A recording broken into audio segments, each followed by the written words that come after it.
What's going on, guys? It's your man Ed Hayes here, live for the Wholesaling Mastermind session. It is Wednesday, June 26th, guys. I just hit the big 3-0 yesterday, man. I'm out here aging, y'all. I hope not too bad. You know what I'm saying? I'm out here aging, though, y'all.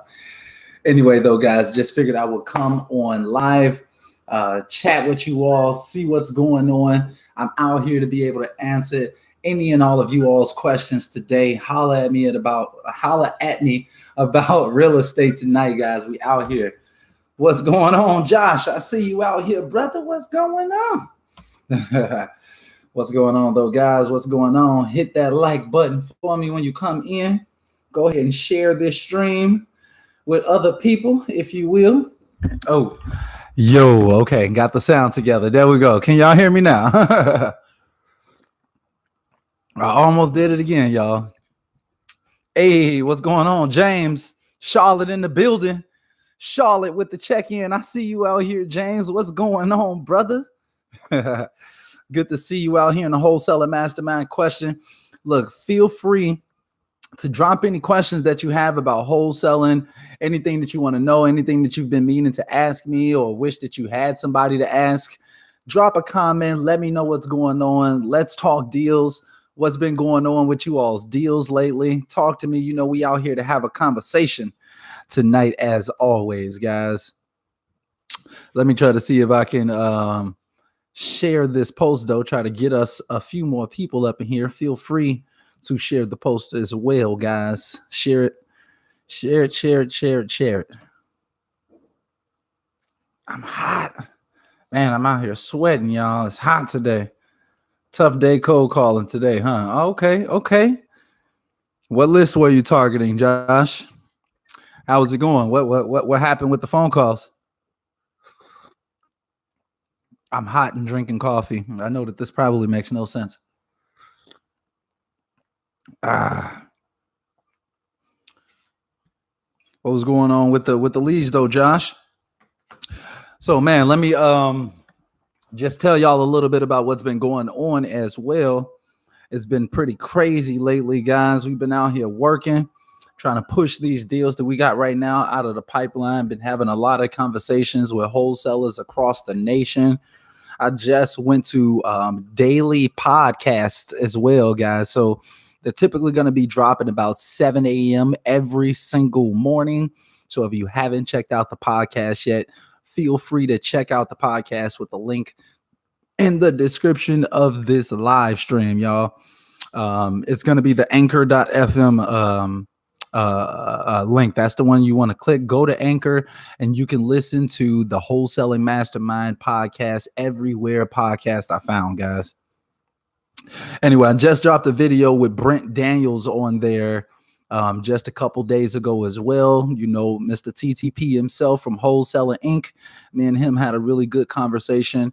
I was able to get that audio up onto the podcast, so definitely check it out, guys. Like I said, the link is in the description. Anyway, so James says, I called the tax assessor office to ask about a tax delinquent list, and they said it don't exist. Yeah, James, like you really got to know who you're working with when it comes to going to the tax assessor's office and other government offices to be able to get certain lists like code violation lists and things like that. You've really kind of got to know someone who's on the inside. That's your best chance of actually making it happen when you go to these places, because a lot of times people will just send you off. I know I went to the Cook County, the Cook County Courthouse to be able to grab a probate list, because I know plenty of people in my city have been able to go there to be able to get the probate list. And they were telling me the same thing. Trust and believe, they have the probate list available. A lot of people just don't know, or they send you off and give you bad information just because, they're just trying to get through their day, and you're causing them like you slowing them down pretty much, so anyway, so yeah, don't worry about it though, James. What I would recommend is reach out to other wholesalers in your area, ask them how they've been able to come across tax delinquent lists, or ask them just straight up like, hey, this is what they told me at the tax assessor's office. Can anybody prove them wrong? So, and just put it out there to other wholesalers in your area. I would recommend using Facebook for that. More than likely, you'll get the results that you're looking for. Joshua says, tax delinquent, fish and get any under contract. It's taking some time manually putting the list and single dialing. Definitely need to get a dialer. Currently getting interns calling part-time commission. Okay. I see you out there, Josh. You say you working it out, though. I remember you told me that you had that massive tax delinquent list, and I'm sure that like actually trying to process those leads will definitely take some time. So that having that dialer would definitely make a difference on. Excuse me, guys. That should definitely make a difference on the amount of volume that you're able to put out. Like most definitely, like you're realistically calling at least 60 people per hour with a dialer. More realistically, maybe like 80 to 100 even. So keep that in mind. You're dialing a ton of phone numbers. It makes a big difference. It really, really does. A lot of these numbers are going to be dead. But that's what's up though, Josh. I'm glad to hear that you've got that you're trying to get the callers coming on. I know when we spoke, I told you like, look, that's going to be really key. Like bringing on other people over time. Like you don't want the top of your funnel to become the bottleneck where you've got all of these properties to go see, all of this stuff to do, or all of these leads to call even, and you don't have anyone to call them. It's only so many hours in a day. So. Anyway, so James says they said it has to get foreclosed first. That's very interesting. So, yeah, James, you may have to, kind of get the actual details from the people in your city. But yeah, like that can be the case. I mean, I definitely, it can be possible that they don't put it out until the place has been foreclosed on. In that case, that list would probably be available with services online like Propstream, motivatedsellerleads.org, which is my site. You can likely be able to grab a list of foreclosures in that area, and they will have been on the tax delinquent list shortly before. Hey guys, feel free to drop any questions that you have in the comment box, guys. I'm out here. I'm giving free game, guys. We talking wholesaling tonight. It's free game Wednesdays. If you got any questions about wholesaling, you want help, drop a comment. I'm out here to help you all. I'm going to be out here for maybe, 30 to 45 minutes, something around those lines, maybe even up to an hour. But definitely hit that like button as well if you just popped on to the stream. I would appreciate it. So Joshua says, I didn't stay consistent today. It was a couple of hours here and a couple of hours there. 10 to 35 calls an hour, skipping myself free. Okay. So yeah, you were so you were manually skip tracing and making the phone calls all in one day, Josh. I'm curious on that one. Like, do you skip trace, then call, then skip trace, then call? Okay. That's really interesting. If it were me, Josh, what I would probably recommend doing is skip tracing them all first.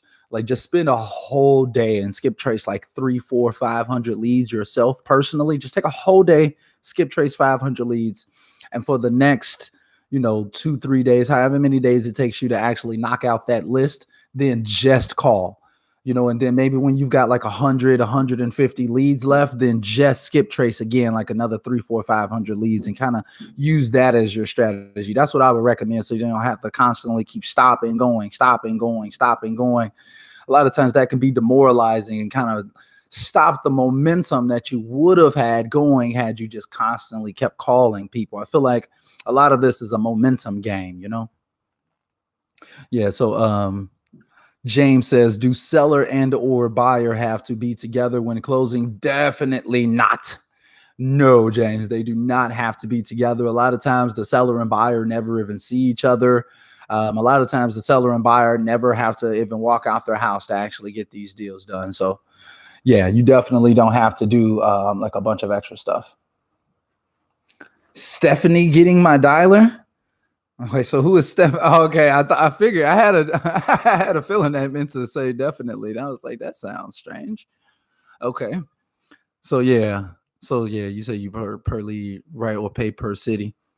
Yeah, things like that. Like you got to be able to kind of mix it up, bring other people on to the game, so you can, make sure you processing all of these leads efficiently. Seriously. What is the recommended minimum earnest money deposit to put down? I'll tell you just like this, James. Zero burger, a hot zero burger. You really don't want to have to put down earnest money if you don't have to, honestly. So obviously, every time that I'm coming out, I'm putting $0 down on the earnest money line. I don't want to put up any earnest money. If they want me to put up earnest money, then like I may put up like $100. I'll probably say $10 usually. Like if they want or need earnest money to be on the line, then I'll go with $10. And if they say anything about that, I'll let them know that we don't do anything over 100. But don't get me wrong, though, if it's something like really, really nice, I'm not about to let it slip through the cracks over some earnest money, especially if I know it's going to get sold. So, I'll put up to like 1,000 if it comes down to it. I've put up to 2,500 in the past, though. So, it could kind of vary. But like I said, like I really don't want to have to put down earnest money. So if I don't have to, I won't. You don't want to have to put up earnest money with every property. You never know whether it's going to close or not. Let's see. Josh says, I'm throwing the rent to own first, then the offer. I'm throwing the rent to own first, then the offer. Okay, so you're kind of throwing out the offer to rent to own the place, and then you're trying to sell it. I mean, if it was me, I would probably do it the other way around, bro. That's just me, though. I think that a lot of people would rather hear the idea of getting a bigger lump sum versus just having another tenant in their property or whatever. I think that may get them. Whereas like if you do it the other way around, you may miss out on what could have been a great deal because now they're so interested in, trying to do the rent to own situation. Let's put it like that. And whatever, like, oh, well, you know what? Maybe I won't sell it. I'll just keep a tenant up in here. You know what? You right. What's going on, guys? If you all are jumping into the live stream right now, hit that like button for me. It really helps the channel. I would appreciate it. Also, drop any questions that you all have about wholesaling, about real estate, business, credit. Any questions that you all have in the comment box. This is Free Game Wednesdays. I'm out here trying to provide as much value to the community as possible. So if you all are trying to get these wholesale deals, you're trying to learn what is wholesaling, how do I get in, things like that. If you've got any questions about a deal that you've got going on, if you want to let me know about the deals that you've got going on, drop a comment. Let's have a conversation here tonight, guys. Okay, so let's see. James says, how many days you recommend before sending another letter to the seller? Great question, James. Really, really great question. Keep dropping questions, brother. So when it comes to marketing consistency, I like to test. So it really depends. Like standard, we're sending out one every couple weeks. Okay, so just like the typical standard.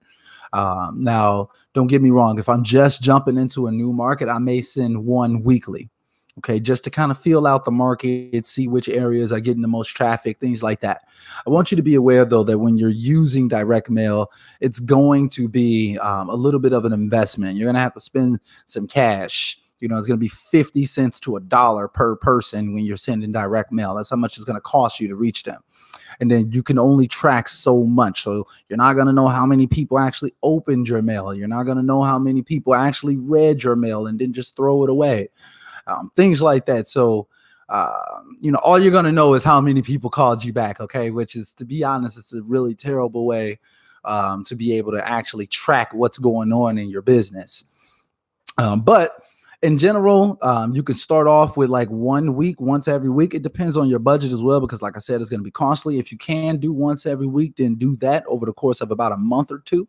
If you don't have it like that, then do it once every couple weeks. And just be consistent with it, or at least once every month. So if you send out a mailer to 300 people, send that same 300 people another letter 2 weeks later. Send that same. So don't get another list. Like keep hitting the same list so you can get the most results from that direct mail. If you're going to spend your money, make sure you get the most bang for your buck. You hear me? Josh says, what's going on, boss man? What's going on, Aaron? Give me 1 second, guys. I'm about to get to you all's questions as well. drop a like on the video, though, if you don't mind. I would appreciate it. I asked them if they want to rent to sell or an offer. What about sub to in buyer in contract to at least have a out in the contract to sell closest to their price, get something if 70% rule doesn't work? So Joshua, as you know, I always say, and it's a well-known what's going on, T? I see you out here. It's a good to actually see you out here. What's going on? All right, let's see. Real quick though, let me answer this question from Joshua. So, Joshua, as you know, I always say everything in real estate is negotiable, brother. So, whatever you want to put into your contract is perfectly fine, as long as it makes like logical sense. Like no one's gonna question it. Everything is negotiable in real estate. You could tell the seller, like, look, at closing, you got to give me $5,000, and if they okay with it, then they okay with it. Everything is negotiable in real estate.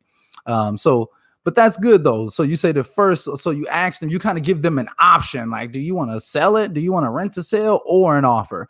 That's really interesting though. That's really interesting. But you can definitely have that baked into your contract where there's multiple outs. You can bake in multiple outs into your contract. And a lot of times that could be very effective and helpful, where it's like you could just check a mark, you could just check a box.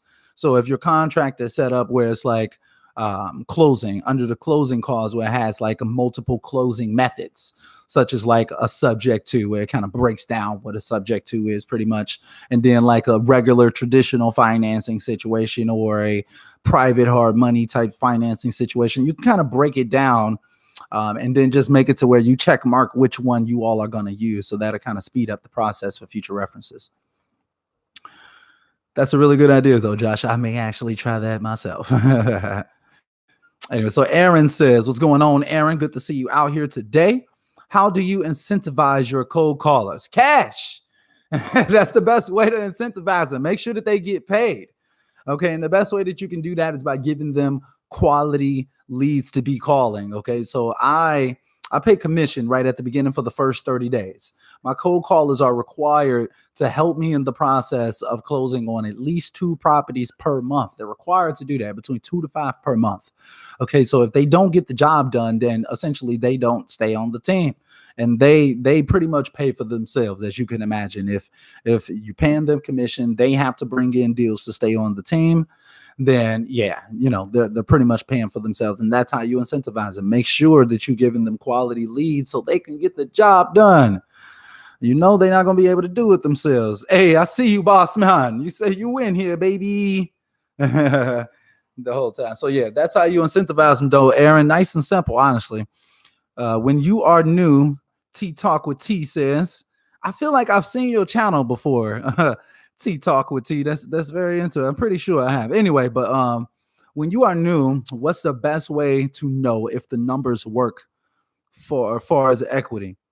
So the best way to know, like, if your numbers actually work, here's what I recommend, actually, and it's a free method. You don't have to spend anything. Like, here's what you do. Hop on realtor.com. Okay. Put in the address of the property. When you put in the address of the property, scroll down on that page, and it's going to have like properties nearby that home, right? And it's going to have properties that are on the market, properties that have sold. So I would zoom in on that map, get real close, and you want to see like what is actually selling in this market, okay? And the ones that's on that map, if you can get things that are literally on the same block, on the next block over, those are going to be golden comps, as long as it's apples to apples. So we're talking about 4 beds to 4 beds, brick to brick, things like that. Like all of the criteria of the property needs to match. If you go on that realtor site though, and you see properties in that area have sold for X amount, that's right near the property, right? Then from there, take the zip code of the property. So you write down that information, right? You're like, okay, this one sold for this one sold for this. You write that down. Then you come up out of that and you take the zip code, you put that into the sold home section on realtor.com. So you go to the sold home section with that zip code, and you're going to put in the criteria of the property with the filters on realtor.com. You use the filters, you put in 3 beds, 2 baths, all of the information. Once you do that, then it's going to show you all of the properties that have sold in that area over the last 6 months.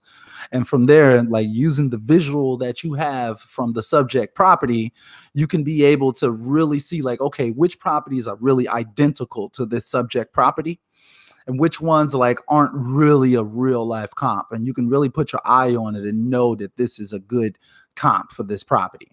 It should look identical. You really want it to look exactly the same and be very close. So that's my best advice for you for like the easiest way to know that your numbers are going to work for you.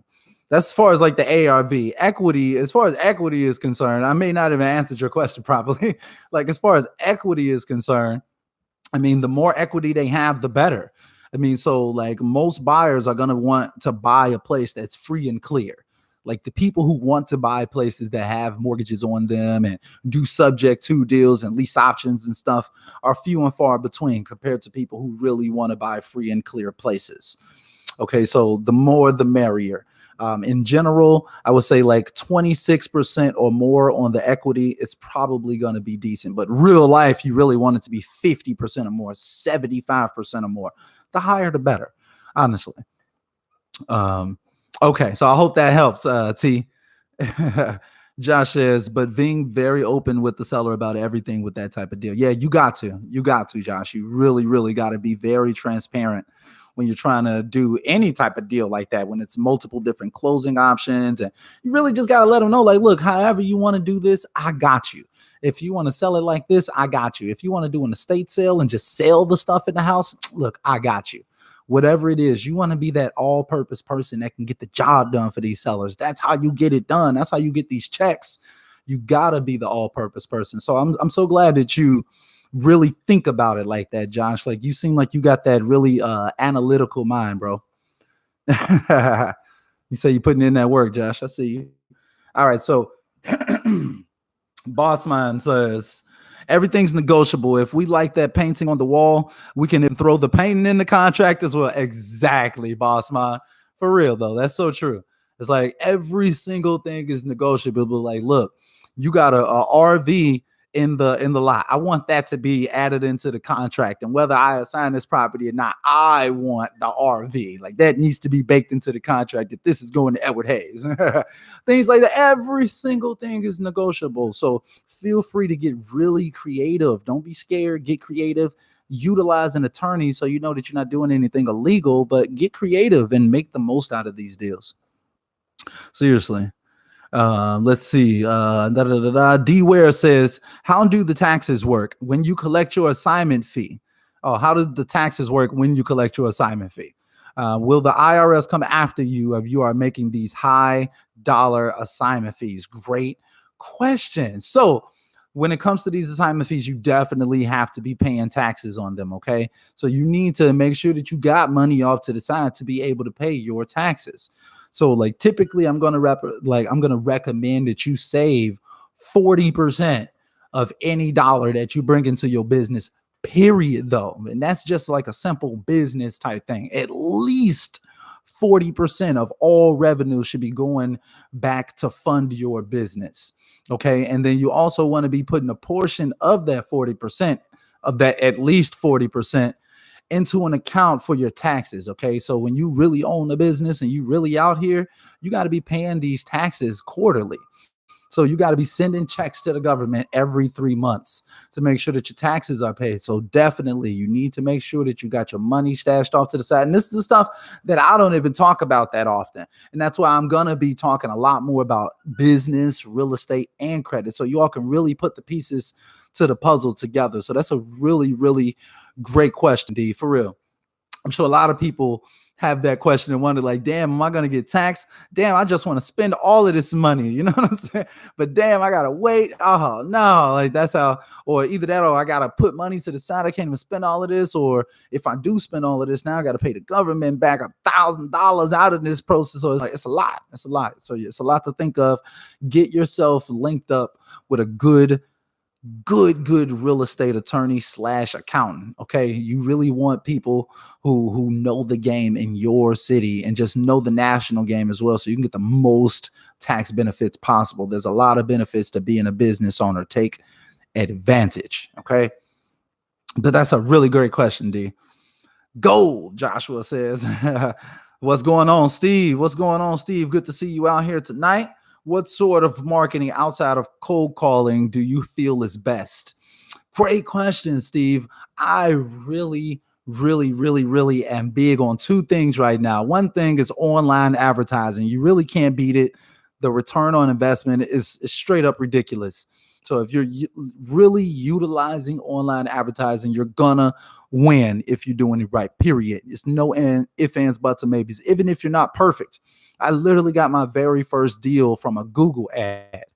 Okay, and I wasn't even perfect. I was running $8 a day Google ads, and a person typed in the people who buy buildings in Chicago, and my ad came up. They clicked on my thing or my ad and was just able to click to call me directly. They called me up, boom. That was my very first deal. So that's my number one way that I would recommend outside of cold calling. And then next after that is going to be text messaging. I'm personally starting to kind of phase down the ringless voicemail drops a little bit right now because they've got all of this robocalling legislation in the mix right now and stuff like that. So I'm really, I'm starting to phase in text message blasts. Okay, so it's something that I was looking into for a little while, and then I started having conversations with a guy named CC Garland. You all got to check him out, guys. I'm going to be doing a podcast with CC soon. He's the man, and he's actually creating his own text messaging app. I'm like, damn, I know a dude that makes apps. That just seems so cool to me. Anyway, but he gave me the impetus to actually want to start utilizing voicemail drops because that's all that's all he does, and he's been doing it for a couple years now. He's got a lot of guides and stuff like that. So I'm really looking forward to bringing him to the channel as well. So you all can soak up some of that information from him as well. So anyway, just to go back and answer your question, Steve, Facebook and Google ads and text message drops.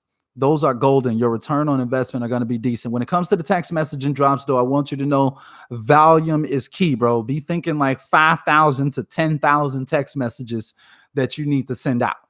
Think like that. If you're willing to do that, if you can go get a list of like 5,000 people and make it work for you, then it's going to be worth it. Okay. But like, if you only contacting like a couple hundred people, don't waste your money. Trust me. Okay. Hey, you welcome, T. You welcome. For sure. Let's see. Okay, James says, how do you find cash buyers in small towns / cities? Great question, James. So I would like one of my favorite ways of finding buyers. If you can't find them online using sites like GoSection8.com and ForRentByOwner.com, if you can't find them on those sites, then I would recommend going to your local REIA meetings. And if you've already went out to those and the people there seem to be tire kickers, or, you haven't been able to make anything happen from those, then I would recommend grabbing yourself a list online, like heading over to motivatedsellerleads.org. That's my personal website. If you grab a list from there, either myself personally or one of my team members who are actually real estate investors as well will help and pull that list for you using your criteria that you choose. Okay, so that's what I would recommend. And we do offer cash buyer leads. Okay, that's one thing that a lot of people don't know about motivatedsellerleads.org is that we offer cash buyer leads as well. But yeah, so you can grab a list from there or any other, lead service out there or whatever that offers cash buyers. That may be the simplest way of getting on the phone with cash buyers. You don't have to reinvent the wheel. If someone has spent cash on a property, that information is listed somewhere online and you can get in contact with those people pretty easily. Trust me. Let's see. Bossman says, have you done deals in New Jersey? No, I haven't, Bossman. I haven't personally done deals in New Jersey, but I have been talking to a healthy amount of wholesalers out in New Jersey recently. I mean, at least I don't believe that I've done one in New Jersey. I can't remember, honestly. Like, we've tackled a lot of states, guys. Like, we've been doing deals in a variety of states this year, just like in different places that we weren't kind of tackling in previous years. So, but I don't think that New Jersey is on the list, though, Bossman. So T says, how do you recommend getting cash buyers for starters? So yeah, just like I was just answering Steve's question, I mean, not Steve, but wait, what? Whose question was that? That's kind of how do you man? Wait, what? Who asked another question about cat? Okay, yeah, James. That's who. Anyway, so yeah, like just like I was just answering James' questions, T. I would recommend like checking out motivatedsellerleads.org or going to gosection8.com or going to forrentbyowner.com. So I highly recommend all of those sites if you're just trying to just go out there and instantly grab a list. I would also recommend Propstream. So that's a full-on service that allows you to do everything. You get leads, you get like direct mail, ringless voicemail, drops to give you a website. You pretty much get everything. You can literally run your entire wholesaling business from Propstream. I have a link in the description of this live stream as well if you want to check out Propstream as well. So check that out. James says, can I list a property under contract on the MLS? Yes, you can list a property. These are really great questions, James. I'm glad that you came out tonight, bro. I really am. You asked some really, really great questions. So yes, you definitely can list a property on the MLS that you have under contract for like a wholesale deal. And what you would do in this situation is that you would need to be working with a realtor. Okay. And like you would sign like a special listing agreement with that realtor to list the property on the MLS. And all you would need to do is simply state in your contract that you have the right to market this property online on the MLS. That's all you would need to do. But like make sure that you're very transparent and honest and open with people. Don't kind of lead them on, making them think that you're going to buy it and then go list it on the MLS. That's just dirty. Okay. So make sure that you're very honest with them because friends, family members, people can be contacting them saying like, hey, I didn't know that you were selling your house or da da da da da. And they can get really upset about that. So make sure, even if it's listed in your contract, that you still talk to the seller about it. But yes, it's perfectly fine for you to list stuff on the MLS. Everything is negotiable. Once again, shush, little doggy. Shh. All right. So Bossman says, nice first deal story. Yeah, man. Yeah. It was a crazy deal. It was a crazy deal, bro. I'm not even gonna lie. Like, I was so shocked, man. I had only spent like probably like 40, 50 bucks up to that point. I couldn't believe that somebody actually called me, and the first person who ever called me turned into a deal. It's just like, really? Really? Like, yeah, I always say, like, I got lucky. It doesn't happen like that to everybody, but it took quite some time. It took me nearly 2 months to close that deal. So, not everything happens instantly. You got to be willing to put in the work in. And as Gary Vee says, eat shit. You got to be willing to put up with the crap if you actually want to get these deals. Seriously. Let's see. Josh says, I only dropped 20 ringless voicemail today, plus all my voicemails I left single dialed. Okay. I see you, bro. You say you putting in work though, but yeah, you say only 20 though, but hey, only 20 is better than zero. You keep doing that every day, that'll be 600 over the month. That's way more than somebody that's just sitting around talking about it, bro. So I'd rather you be doing your 20 a day than zero. Most people doing zero. So you ahead of the competition, bro. Already, for real. Steve says, are your Google ads PPC? Yes, they are PPC. So yeah, we definitely do pay PPC, and we use extensions as well, Steve. Just so you know, it's like the little call extension to where they can just click the button and call you right away. There's also like another tab where they can go directly to like how it works and submit your property and things like that or whatever. It's like little tabs that they can click on. So those types of ads. Hey, what's going on, Rohan? What's going on? Good to see you out here. Hey, we out here in these streets. Hey, Josh, for real, man. Rohan. Hey, guys, if you all are checking out the live stream, though, do me a quick favor and hit that like button, guys. Y'all checking out the stream. You might as well hit the like button. Show a brother some love. You know what I'm saying? Show a brother some love. The likes go a huge way in being able to get this video out to other people, guys. So I really, really mean it when I'm asking for you all to hit the like button. I really, really appreciate it. Anyway, great to be here. I'm in Memphis. Okay, Rohan, I see you. How do you like it? How do you like the Memphis market, Rohan? Have you gotten any deals out there? How's it going in Memphis? I was out in Memphis a couple years ago for the Memphis in May celebration that they got out there on Beale Street, man. Y'all streets are crazy, man. I was so upset, man. I come from Chicago. Our streets are very organized. It just seemed like real organized. And I got to Memphis and I was like, okay, yeah, it's like no one cares about the traffic laws. Anyway, I'll save that story for another mastermind session. Anyway, though, guys, so keep dropping you all's questions down below, though, guys.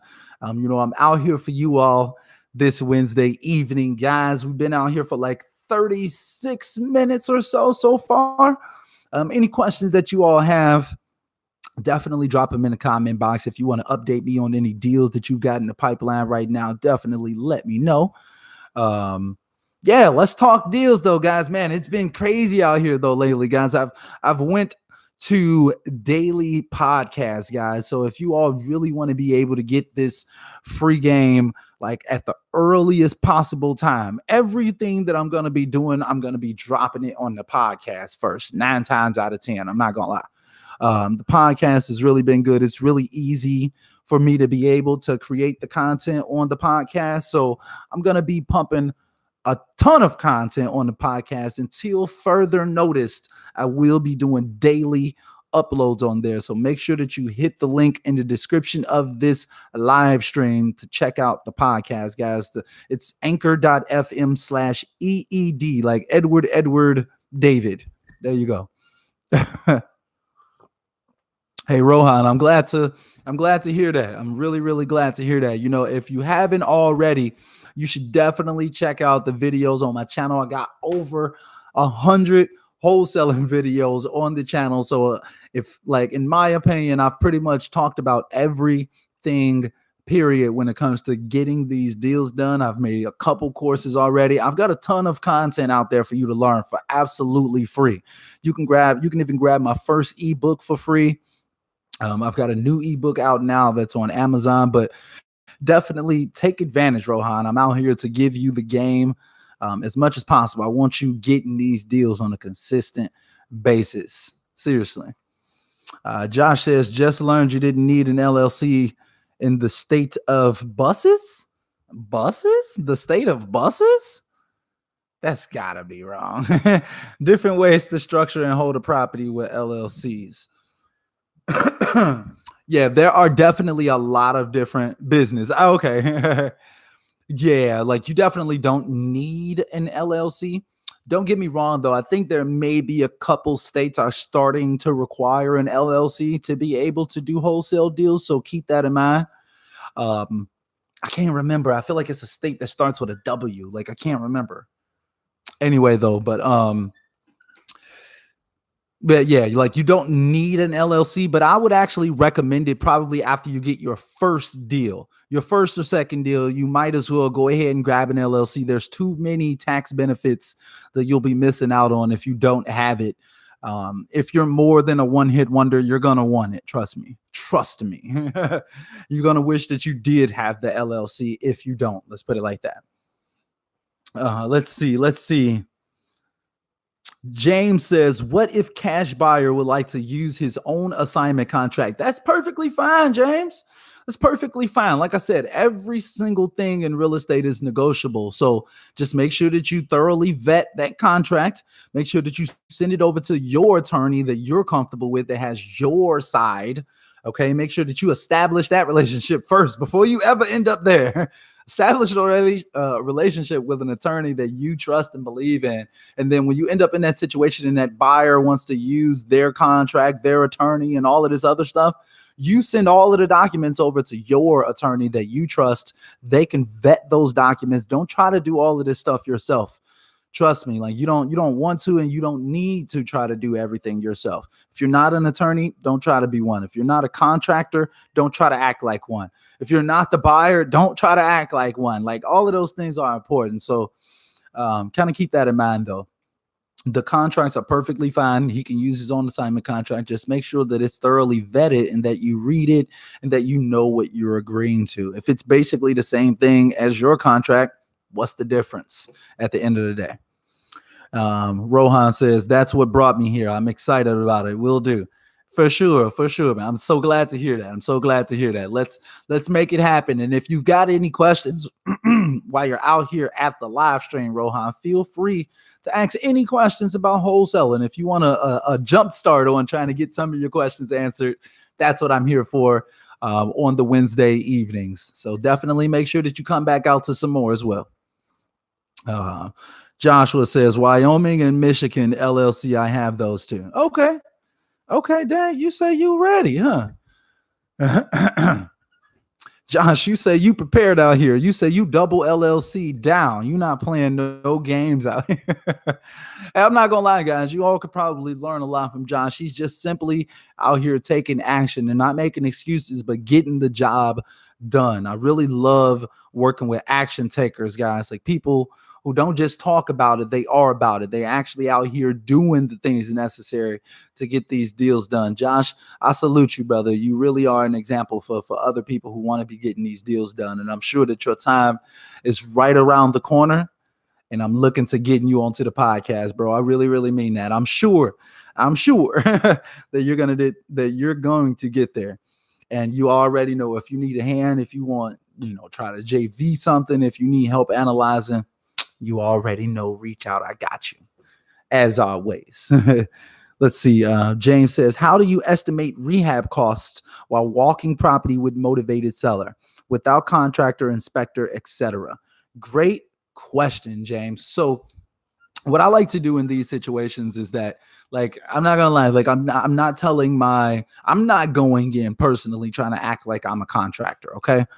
But my acquisition managers typically are contractors or like former property managers, realtors, people like that who have background and experience in real estate. So they know the numbers and they know what they're doing way more than me. I'm not trying to sit here and act like I am like this perfect guy when it comes to estimating stuff. Okay. I hire people to do this for me.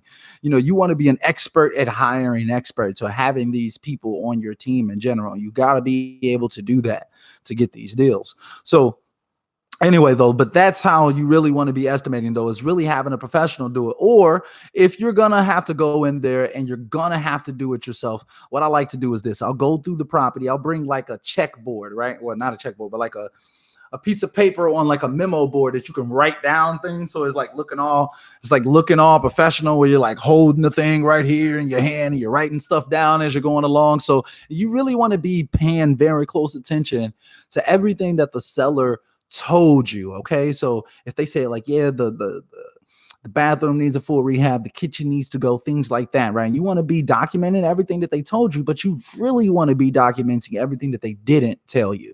Okay, so by the time that you're done doing that walkthrough with with the seller, and you want to be pointing those things out too as you're talking to the seller. You want to be pointing it out like, hey, oh man, I didn't know that you didn't mention that the basement was unfinished, or you didn't mention that the boiler is broken, or that all of the copper is gone out of the property, or whatever it may be, you know what I mean? Or that there are squatters here, or whatever it may be, right? You didn't mention this stuff. So you want to be writing all of that stuff down.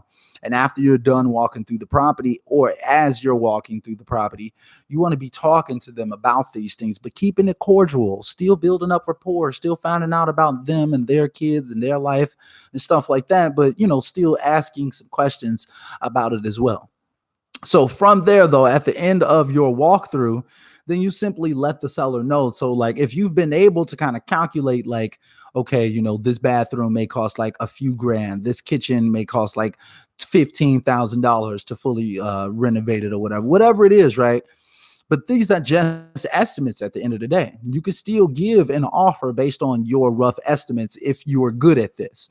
Okay. If you're terrible, you have absolutely no idea, then I would recommend that you don't try to do that. Just don't try to walk through the property and try to act like you're the contractor. Just don't do it. And then you won't have to worry about it. You won't have to worry about doing it because you won't even be trying to in the first place. You would just hire someone to do it for you. Okay. And then if you can't do that, if that's not possible, then go back home and utilize some repair estimate software. Now, if you utilize Propstream has a section inside of there that has like a rehab estimator. and you can put in the individual things that need to get fixed inside of the property. And it's going to give you like a real life, like legit estimate on how much this will cost from like an actual handyman site. Okay, so it's like the same prices that like a contractor will have. So make sure that you check that out. If you use Propstream, you'll have that available to you. It comes with the service. So yeah, I hope that helps. I know that was kind of lengthy right there, but I hope that helps. That's a great question though, James. That's a really great question. I'm sure a lot of people wonder the same thing. Josh says, thank you. I'm waiting for the podcast. Yeah, brother, me too. I'm looking forward to it. Let's make it happen. Fire fast also, 30 days or less. Yes, I totally agree, Josh. T says, are you going to do a tutorial on Propstream?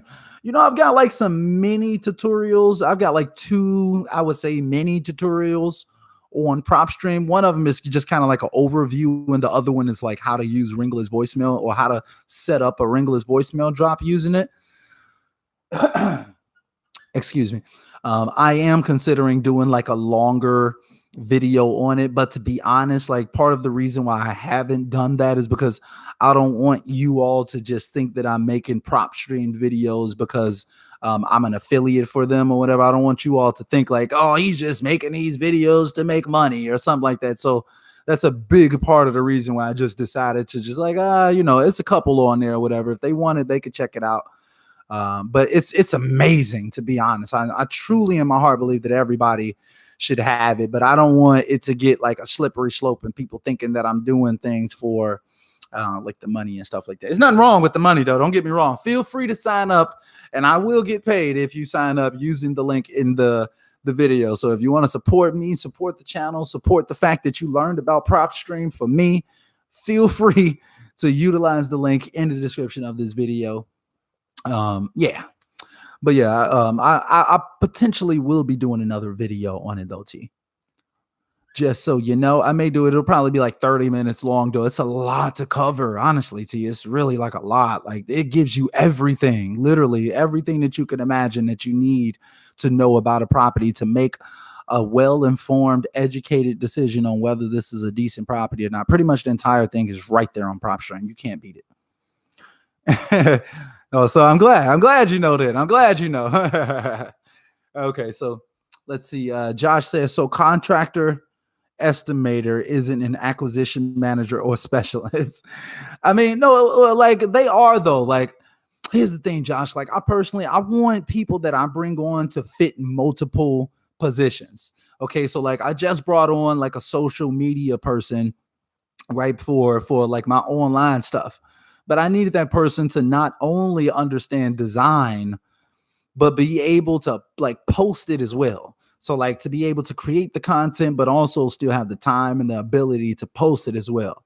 Right. So when it comes to hiring on an acquisition manager, I really want an acquisition manager that has like knowledge of repair estimates. So preferably like they have like contracting background. Because usually when they have contracting background, they also know how to get into a vacant property that has a board on it, which can be one hell of a mission. Like if you've never taken a board off of a vacant property, yeah, good luck. That's all. That's all I got to say to you. Good luck. It can be really difficult, man. Y'all have seen me on my YouTube videos, like open up a few different properties. So, but I've got somebody going out there. Like you really want them filling multiple boxes, as many as possible. It really helps. Anyway, so let's see. Okay, so D, what's going on? D, good to see you out in the mastermind tonight. So D says, oh my God, how do you remain detached from a call? I'm old broke.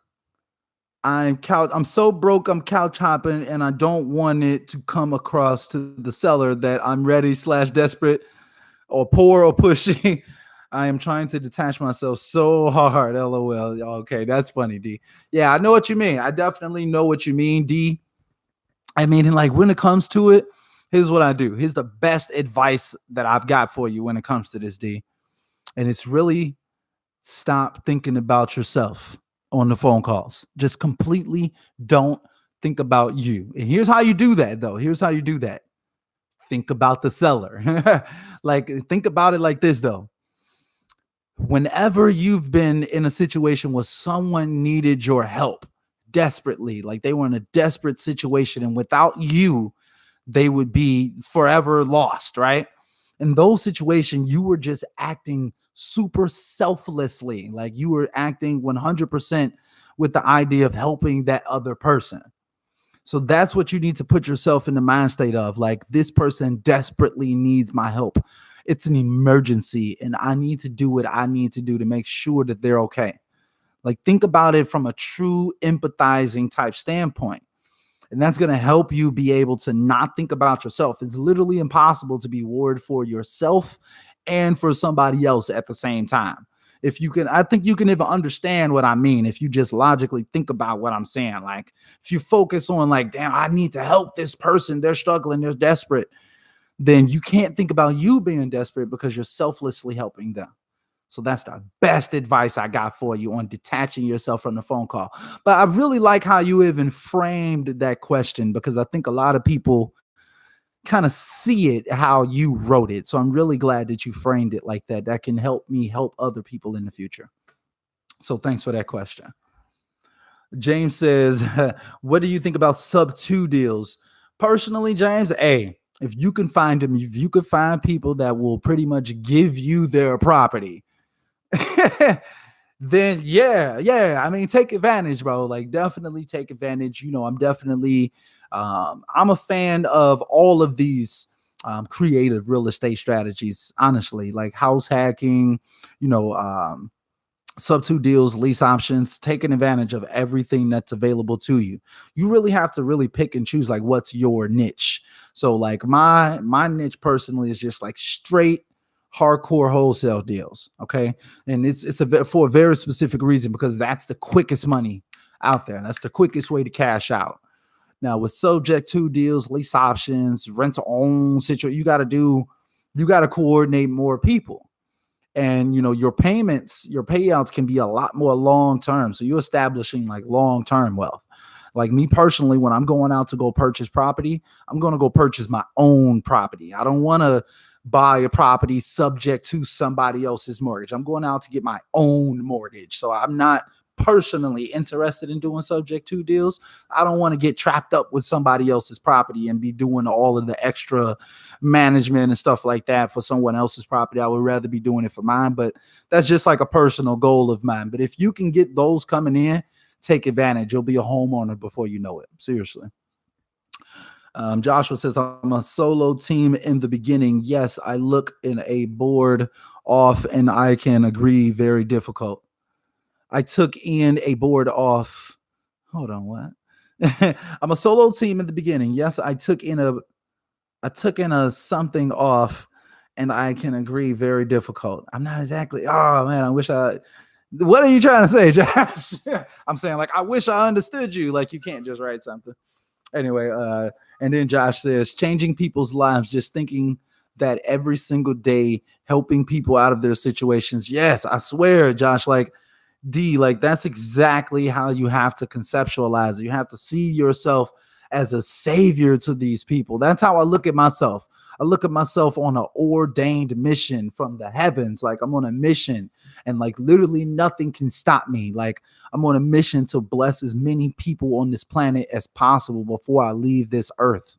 And like, the people that I encounter on a daily basis allows me to live and fulfill that dream. So I'm not like, oh, I'm worried for myself.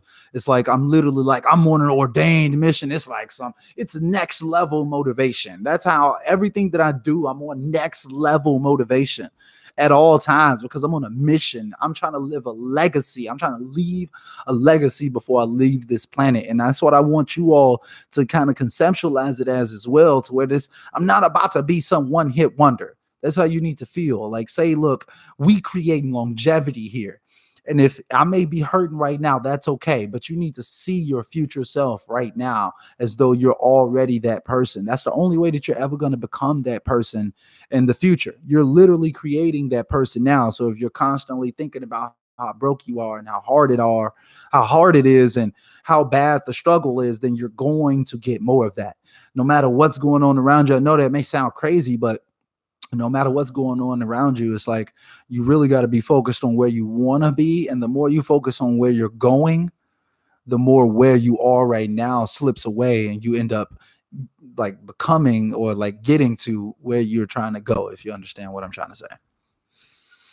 So I hope that helps. And then tenants are responsible. Josh says tenants are responsible for all upkeep, rent to own, and EMD, non-refundable down deposits, 5% of the home ARV. So Josh, you say you got it. You got it well structured, my brother. You say you ready. It sounds like you ready to start packaging up these deals, though. I know you on a mission right now to make it happen, man. I know. Look, when you actually do get one of these sellers to agree and you got you some buyers lined up and stuff like that, make sure that you reach out to me, man. Like I want to be able to help you process it when that happens. For real. Anyway, though, guys, look, man, we've been out here for about a good 56 minutes, man. You all are rocking out here tonight. So asking some great questions as always, guys. I always appreciate you all coming out here for the live sessions. I am about to start the process of wrapping this up. That's what this is right here. Just want to let you all know one more time, guys. If you all need leads, cash buyer or motivated seller leads, check out my website, motivatedsellerleads.org. If you're trying to get a list curated for you, if you don't want to have to think that hard about it, you just want to fill out a form and let somebody else do the work for you, reach out on the website. We got you. Motivatedsellerleads.org. Check out my Wholesaler University online course, guys. As always, it's on sale right now, too, guys. I didn't even tell you. I'm doing a summer sale right now.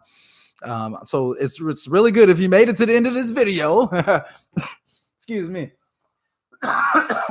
If you made it to the end of this video, then you'll know that I am doing a summer sale right now. Okay. So if you want to grab the contracts that I use to run my business, you can get them for half off right now. If you want to if you want to work one-on-one with me personally as your coach on a one-on-one basis, I've lowered my monthly retainer down to just $250 a month. So anybody can afford this. It's literally available for anybody's budget level. And if you say that you don't have $250, I'm sure you can go get it. You can go babysit a couple days, donate some blood, do what you got to do. But the knowledge is definitely valuable, so utilize it, okay? And I'll be here with you to actually get the job done. If you can't make it happen, I can't make it happen for you, okay? So if you need a coach, holler at me. If you need the online course, holler at me. If you're trying to get these contracts, you can holler at me, guys. Discounts on everything. And when you order leads at motivatedsellerleads.org during the summer sale, I'm giving you all 50% more leads. It's no excuses. It's literally no excuses. I'm eliminating excuses this summer. Real talk. So like, this may not be the stream that you want to check out if you want to make excuses for yourself, because I'm purposely going to make you feel like crap every time on purpose, because that should be motivation for you. Use it as motivation. Seriously, no excuses. Get these deals, guys. We got this. And I'm on your team. I'm rocking with you. We got this. Every Wednesday, 7 p.m. I'm gonna try to be consistent out here, but regardless, every week, period, even if it's not on Wednesday, we're gonna be out here live every single week for these mastermind sessions. So you got a coach. You can get the leads with my site. I'm telling you, you can learn from home with the course if you need it. And you can use all of the contracts, files, and scripts that I use myself as well. So pretty much no excuses this summer. 2019 is our year. Let's get this money, y'all. I'm going to go ahead and sign off. Yeah, no excuses. I should brand that. You right, bro. I should. Hey, you welcome, T. I'm really glad to see you out here as well. You know, definitely come back out. I'm out here every week, T. I'm gonna be putting out the free game for you. I got you. For real, for real. You and everybody else is listening to this, whether it be live or in the replay, guys. I really appreciate you all coming out. Make sure that you hit that like button if you haven't already, guys. And yeah, I think that's about it, guys. I love y'all. And until next time, guys, I am out. All right, guys. Peace.